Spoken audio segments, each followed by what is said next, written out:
President Trump with a major warning to Iran as we approach 2 weeks of deadly protests.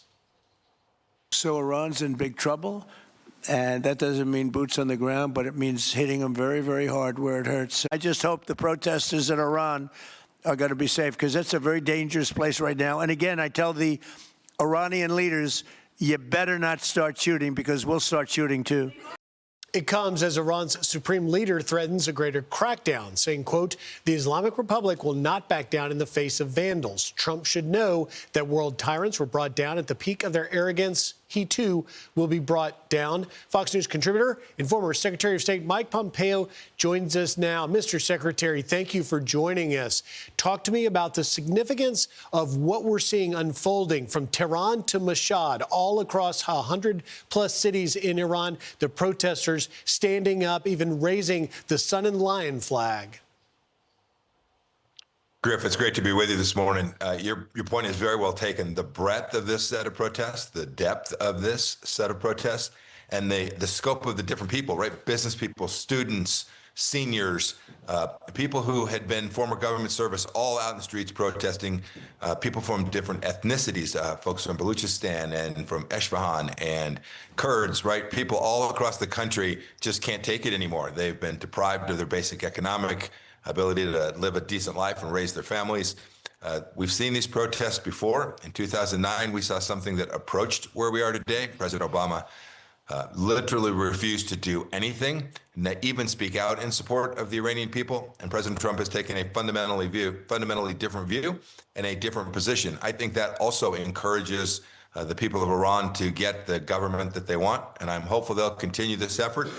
We know this, Griff, the Ayatollah is not going to go away peacefully. He's not going to go away quietly. Hamas, Hezbollah, these are resistance movements, theocracies. They'll stay at this. That means the Iranian people are going to have to stay at this as well. But, Mr. Secretary, will this time be different? And do you think that Ayatollah Khamenei doesn't fully realize how much trouble he's in?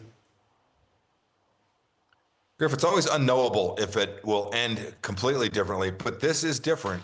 You already see Iranian regular army personnel refusing to shoot at their own citizens.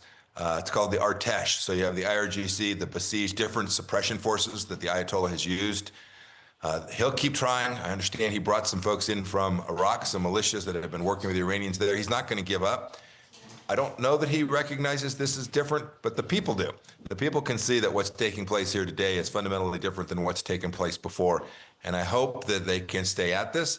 And I hope in the end, the forces of repression will decide it is not worth the candle to kill our own people. Let's get a different government. Let's go rebuild Iran, and it can join the League of Nations. Just be a common sense country, Griff. That's all we've ever asked. And lastly, before we run out of time, Mr. Secretary, you connect these dots some 8,000 miles apart, because you write that we may be approaching a geopolitical hinge point when you look at what's happening not only in Iran, but also in Venezuela. Explain.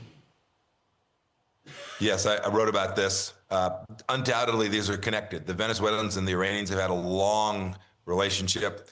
They've part of the narco-terrorist network. They've traded crude oil and money, gold back and forth between these two countries. Maduro, the Ayatollah are in league together, along with the Chinese and the Russians. And so what's happened in Venezuela is deeply connected here. And in the same way that President Trump made clear he was going to give the Venezuelan people a chance to build a democracy, build a better nation, he's now made clear that if the killing continues, he's going to do something in Iran. And Griff, if there's one thing we've learned in what is now almost the first year of the Trump administration, is that when he says something like this, he is planning. There is work being done in the background to deliver against that commitment. It is remarkable, Mr. Secretary. We are only 10 days into the new year, and such unbelievably consequential events may be unfolding. Former Secretary of State Mike Pompeo, thank you for taking time. Hey everyone, I'm Emily Compagno. Catch me and my co-hosts Harris Faulkner and Kayleigh McEnany on Outnumbered every weekday at 12 p.m. Eastern, or set your DVR. Also, don't forget to subscribe to the Fox News YouTube page for daily highlights.